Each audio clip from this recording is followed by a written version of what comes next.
Hello there, this is Sohail Hasni, your host at Energypreneurs. Cheap solar power, batteries, and electric vehicles are changing the transport and energy sector as we know. I bring in guests to this podcast who will help you with their ideas to navigate this energy transition. Thank you for joining. Hi, David. Good morning. Hi, good morning. Maybe if you introduce yourself, I know you're doing some Yes, amazing stuff. thank you. I'm David Wenger. I'm an entrepreneur. I've been working in hydrogen for more than 20 years. I started my career with a large OEM in hydrogen storage and fuel cell vehicle development. And I've been an entrepreneur for 18 years now. Started my own company in 2007, all alone. And now I have a team of around 40 people, and we've done more than 800 projects around energy efficiency, energy transition, electrification of things, and mainly hydrogen around the world. So from Australia to Japan to Silicon Valley, really all over the place. Wow, amazing. I remember seeing a post from you about hydrogen vehicle and your experience. And I think that's Yes. when I knocked you because there must be something very interesting because we heard a lot of interesting stuff about hydrogen. Toyota Mirai was not able to sell. They were giving huge subsidies and somehow vanished from the world, right? Not in Germany. The subsidies were not in Germany, so it was very expensive for me. But anyway, so yes, you are right. And I try to live the energy transition. So it's not only my job that I do for a living to make some money to feed my family. I really try to live that. I have solar panels on my roof. I have a battery in my basement. I have a heat pump to heat my home. And yes, I've had my first hydrogen vehicle in 2014. That was a Mercedes F-Cell. Then I had a Tesla later, so battery electric vehicle. Then I got a Mirai, I think it was in 2019 or 2020, I don't remember exactly. And later, a Hyundai Nexo. So at a certain point in time, my family was a hydrogen-only family. So we both had hydrogen cars, even though my wife is not a hydrogen person at all. But we tried to live that lifestyle for 1.5 years or so. And it was pretty easy. So it worked well. But the advantage is that we had one refueling station right next to our home. So it was like 7 or 8 minutes driving distance, which made it very easy to refuel. You just go there, fill up your car, and you're fine. That was the early 2020s. But then the leasing contract of the Mirai expired. So I just came back and I sold the Nexo last year. So now, for the first time in more than 10 years, I don't have a hydrogen car. And I'm, let's say, back to battery electric vehicles. Okay, there may not be many people in the world who has that sort of side by side battery electric vehicle and hydrogen experience. So what you will tell a typical consumer, taking away the price issue in terms of driving experience? You're completely right. There are not many people who have real life experience with fuel cell vehicles, let alone relying completely on fuel cell vehicles and having the direct comparison of the battery electric vehicles and hydrogen. And what I can tell you is that the biggest difference that I found is that once you become a customer and not a developer, I used to be a developer of the technology. And as an engineer, with my engineering hat on, I always found problems interesting. My customers, when I told them that there is a problem with the car, they were all like, oh, wow, this is interesting. Let's look at it. Let's analyze it. Let's solve it.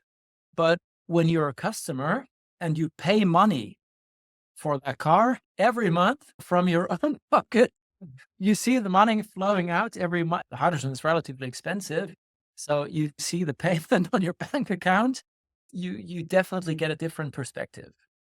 And I'm not sure if this is only a cultural thing, if this is the same thing all over the world, but I would assume that it is, because developing things and being a customer are completely different. So that was one thing I noticed. And in terms of driving, it's really hard to compare the cars, because I used to have a Tesla Model S 5, 6, 7 years ago, which was a very large, very powerful car. very fast acceleration, and so on and so forth, but also very expensive.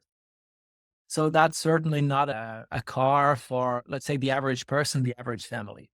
If you pay that much money, you have a higher expectation compared to, let's say, a normal car that you just use to drive around. The Mirai is a Toyota, and the Toyota brand and everything Toyota does is meant to be for normal people, everyday situations. So the car is a completely different car. It doesn't have that much power. It doesn't have the acceleration. It doesn't have this and that. But I can tell you it was 100% reliable. No issue at all. No safety issue and no issue with the fuel cell. The experience was even better with the Toyota because the Tesla had some failures and some issues. And same with the Nexo. So it's a small SUV. So excellent for family. I have 3 kids.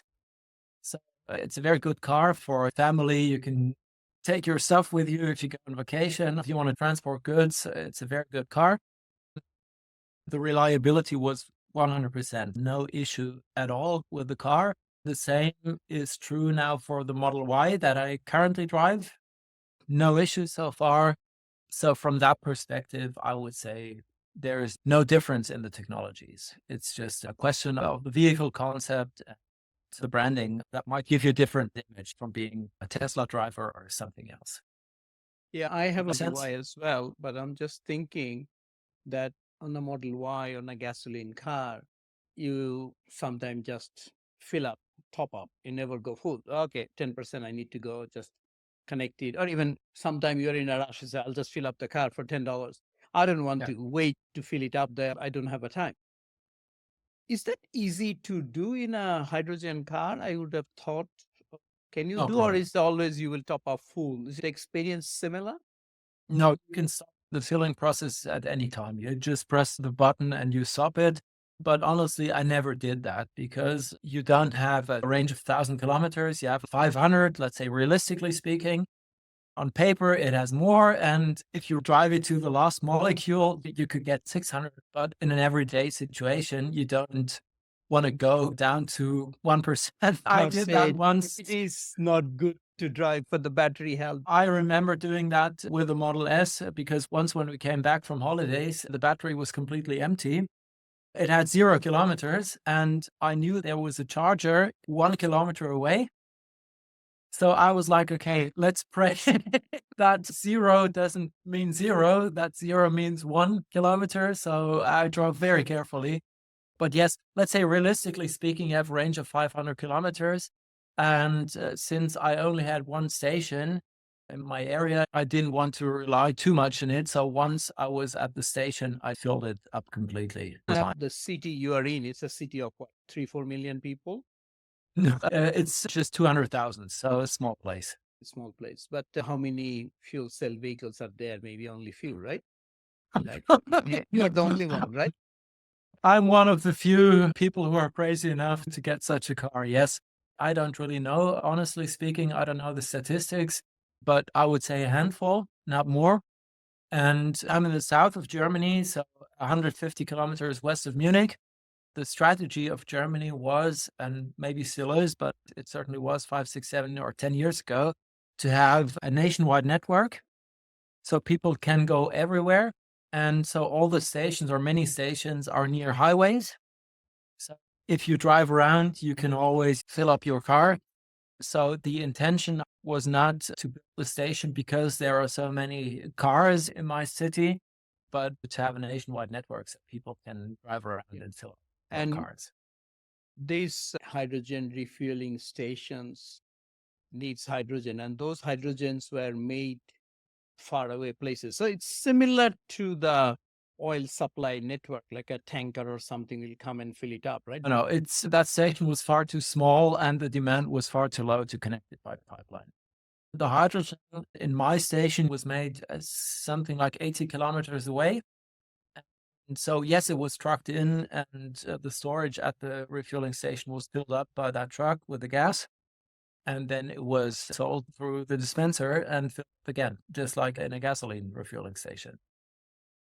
Yeah. As you said at the beginning, as an engineer, something is a challenge, I want to fix it, but as a customer, it's something very annoying, right? Your Yes. expectation is very different. Now, having been in the both side of the value chain, do you think hydrogen, considering solar power is so cheap everywhere, you have rooftop solar with a battery, I also have, and during daytime, I have nowhere to throw my electricity because the grid is not taking any more, grid is saturated. In those situations, do you think there is any hope for hydrogen vehicle anymore? I know that Mirais of the world, Toyotas of the world, governments of the world pushed, and that's why you are able to have a hydrogen station there because this is government who Yes. provided. What's your take, being an expert of the industry? You want to hear the honest opinion? Yeah, I like that honest opinion. Okay. Look, I'm not that optimistic anymore. When I started in that industry like 20 years ago, batteries were very expensive, very heavy. I remember one of these town hall meetings with one of the senior managers of my employer, car company, who was really making jokes about battery electric vehicles. He was like, a battery electric vehicle with 500 kilometers will never be possible. That's physics is against it. It's not possible. And everybody was agreeing because batteries were expensive, they were heavy, they were slow to charge, degradation was very fast, and so on and so forth. And when I was at university, I was taught by my professor that solar energy is very expensive. It will never be cheap. It's impossible. It's not going to happen. And I think at that time, 1 kilowatt hour of solar electricity was around 50 or 60 cents or so. When you're at the university, it would have been at least $1,000 or what in the 70s, which is now 20 cents a fee. Okay, I'm not talking about installed capacity. I'm talking about the electricity that's generated. Okay. Yeah, the solar panels were in the thousands. Yes, I agree. And now you can buy them in the supermarkets. You can print them, right? Yeah, the last solar panels I purchased, I really purchased them in a supermarket. It's incredible. So things happen. And even though scientists and experts tell you it's not going to happen, it might happen in 20 years from now because of technological breakthroughs. The question is, will we see millions of fuel cell vehicles in 2026? No. Will we see them in 2027? No. Will we see them in 2037? I don't know. Will we see them in 2047? Yes, I think things will change until then. I think that battery electric vehicles will also see some sort of a saturation. I don't think the grids will expand as fast as they should in some places. So alternatives will be needed. And once the electricity gets cheaper, you need solutions to store them. You need to store that electricity also long term. And I think that hydrogen is an excellent large scale and long term storage technology. And I think that for places like the south of Germany, where I live, the winter is terrible in terms of renewable energy. Solar power is very low, and we don't have much wind, but we have a lot of industry, car manufacturers, chemical industry, and so on. So in an industry that needs a lot of energy, and I don't know how to solve that, it's not through hydrogen. I mean, So that's yeah, separate, I think, use case like a green steel and others, those are different yes, use case. But looking at the very basic physics of it or simple, the way the car works, you take electricity, you store, you run the car. And if we go to gas fuel cell car, it's again the same electric car because it's run with the electric motor. But in between, you turn into hydrogen, store into, burn into hydrogen, get kilowatt hour back. So yeah, it's very tricky to understand why you want to do all of those because you won't be able to convert hydrogen at home with your solar. That I technology agree. may not be there for a very long time. But you will be able to easily store on a battery and run your car. I charge my car at home. It's very convenient.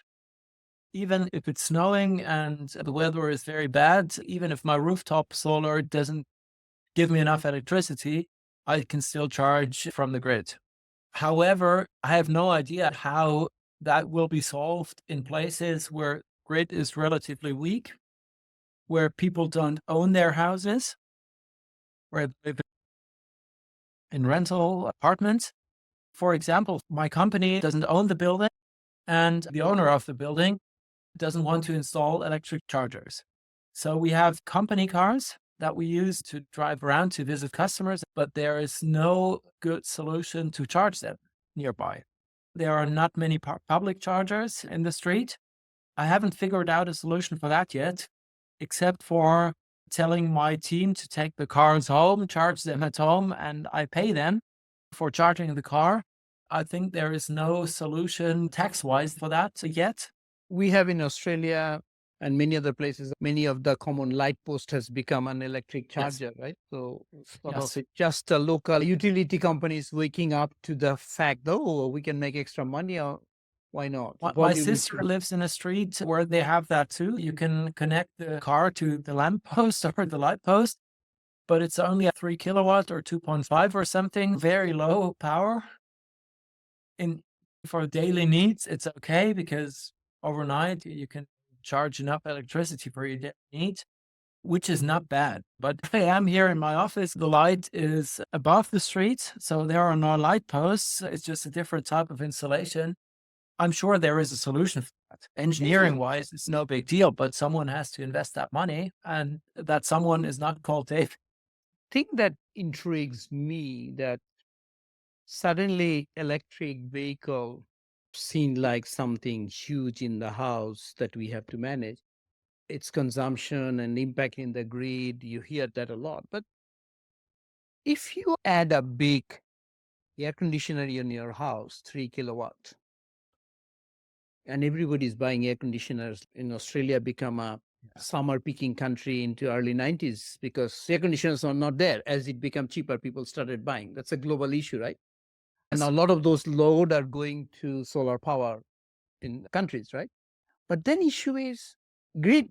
People really not got that much worried saying, oh my God, there's a wave of air conditioners coming. But they do with electric vehicle. Your electric vehicle may be 60 kilowatt hour, 65 kilowatt hour battery, but typical customer doesn't use more than 5-6 kilowatt hour a day. Typical customer, right? How much do you use in a week? How many kilometers you do? That's a good question. And the answer is it depends. My daily commute is 8 kilometers in the morning and 8 in the evening. So let's say 20 kilometers a day. Yeah, you can do 50 days in a single charge. Yes. So that's my typical daily consumption. 50 trips you can do, right? You charge it once and then you can do lots of kilometers. Today, one of my team members will take the car and drive to construction site where we're currently building a hydrogen plant. And it's not only hydrogen, it also includes PV and battery. That's 300 kilometers. She will do 300 kilometers today with that car.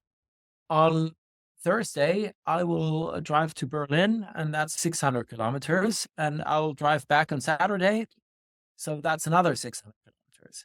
Yeah, it's okay. You're not doing that every day. I mean, I did when I got my Model Y, I was super excited without knowing where the chargers are. I did committed to 1,200 kilometers from Sydney to Sunshine Coast. We arrived there. We found our way around, supercharged. It worked out. It was not a good decision. You should have planned a bit better. Go out with the family. My wife is Italian, so we sometimes go to Italy on holiday. When we drive to Italy, that's depending on where we go, it's 600 kilometers, 800 kilometers, 900 kilometers, something like that. It turns out there is a supercharger every 50 to 80 kilometers on our trip. The truth is, you don't need any planning at all. You just go. And whenever you need a break, if you drive, let's say 800 kilometers, you should have at least 2 breaks anyway, just to have a coffee and to relax a little bit and to move around a little bit for safety reasons. So whenever you feel tired and whenever you think you need a coffee or something else, you just look where the next supercharger is and you do your break where the supercharger is. And that's very easy, very convenient. And then you go to the restroom, you have a coffee, a sandwich or something, and then you have enough electricity to go on. So it turns out that this is super easy and super convenient, even though people who have never done it think that it's impossible. But it's completely wrong. Yes, absolutely.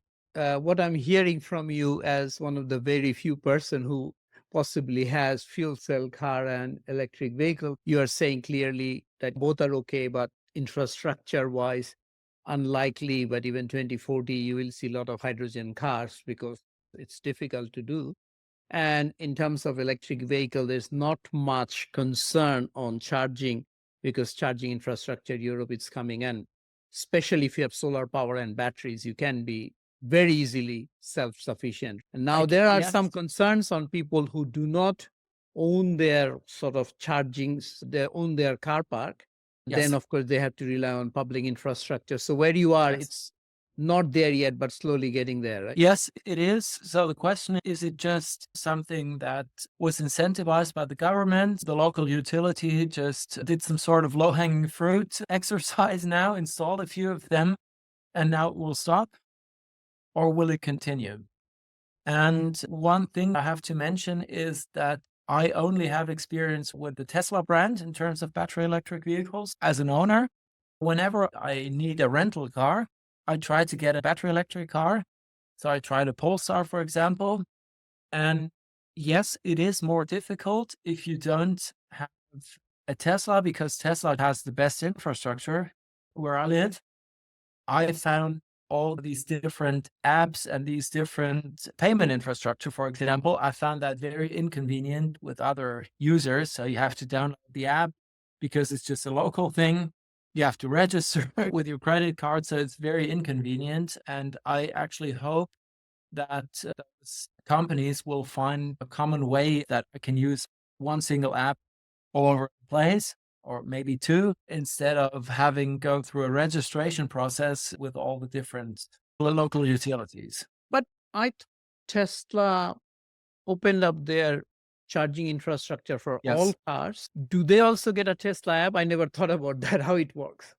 Honestly, I don't know, but I found out that my Tesla app, there is a functionality. I think it says charge your other EV, but I've never tried it so far. That's still something that I have to find out how that works. Excellent. You're doing a lot of renewable energy and energy efficiency. What's your thought on this? I fought for energy efficiency over the years, and now I started pondering that as people have solar power, as people have so much excess, do we really need to put energy efficiency at domestic level so much, or should we, I don't know, rethinking that part? Because suddenly it's wastage is not good, but sun is up, there is a plenty. If we can find a efficient way of converting that, what is waste? It's a very philosophical thinking. No? You're lucky. I think you live in a great place when it comes to solar. I live in a place where solar is abundant in summer, yes, but in winter it's not. So we have a strong seasonality here. I think it's a factor of 5 between the yield in summer and in winter. If we install more solar until we are fine in winter, we have a huge excess in summer and nobody can use that. And if we just install for summer, we certainly have close to nothing in winter. So I think seasonality is very critical. If you're in Australia where you live, efficiency is not the top priority, but still, if you don't waste 1 kilowatt hour, you don't have to produce it. So you don't have to manage it. You don't need the grid for that and so on. And if you look at industrial plants, automotive plants, chemical plants, and so on, the typical source of heat is natural gas. And typically, I know many locations, many plants, many customers who waste their heat at, let's say, 160, 180 degrees. They just release it to the environment because it doesn't make sense to recover more of that energy. I have a background in thermodynamics. I have a PhD in thermodynamics. So that I feel physical pain. So you can recover that energy easily and do something with it. Heat up water or something else. Do something else with it. To, let's say, 60 degrees, 80 degrees, no problem at all. And it turns out that a lot of heat is needed on a temperature level of 60 degrees, 80 degrees, 100 degrees. Most applications don't need high temperature heat. So something like that, it can easily be done either by using heat pumps or by getting back that waste heat from the streams that are there anyway. The problem is that as long as natural gas is very cheap, economically, it doesn't make sense to recover it. Every kilowatt hour of natural gas we burn, or every cubic meter or kilogram of natural gas we burn, causes CO2 emissions. And if we want to reduce them, we have to do everything at the same time. Of course, I agree to that, but I'm saying it's a philosophical thing. You left the air conditioner running at home in a situation where you are self-sufficient with your solar, and you know Yes. that grid is not taking. You go in a hypothetical situation. I'm not hypothetical. It happened something close to that to me once. You are about to close the air conditioner when you're leaving, and then said, "Why? Generating electricity getting wasted." Yes, of course, it's depreciating your air con or depreciating your solar panel, but it's a tiny on the overall. So you just wonder, it's no longer the issue that somebody has to tip in extra X kilogram of coal for every kilowatt hour I burn. Okay, I can understand what you're saying. So whether you waste a kilowatt hour of solar power that doesn't go to the grid, or whether you waste the heat or the cold of the air conditioning, you waste it anyway.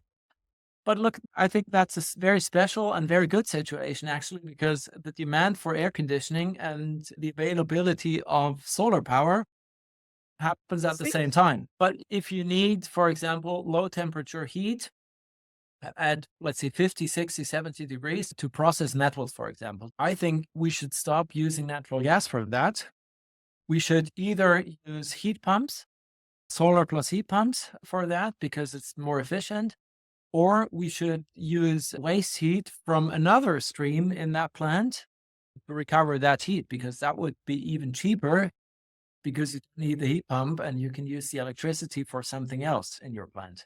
Yeah, I've seen in few projects over the years that you use the geothermal storage, not a sort of Yes. natural geothermal. You just store somewhere the heat under your house. If you go Yeah. tens of meters, the temperature doesn't change that much, whether you store Yes. hot air or hot water. Do you want to give us a bit of update on that technology? Yeah, I've thought about that for a long time because I have so much excess solar in summer, but I have a large deficit in winter because we have a relatively large house. It's pretty new, so the insulation, everything is fine. But still, we need much more heat or energy in winter for heating than what we produce ourselves. It turns out that there are not many people who are really experts on that subject.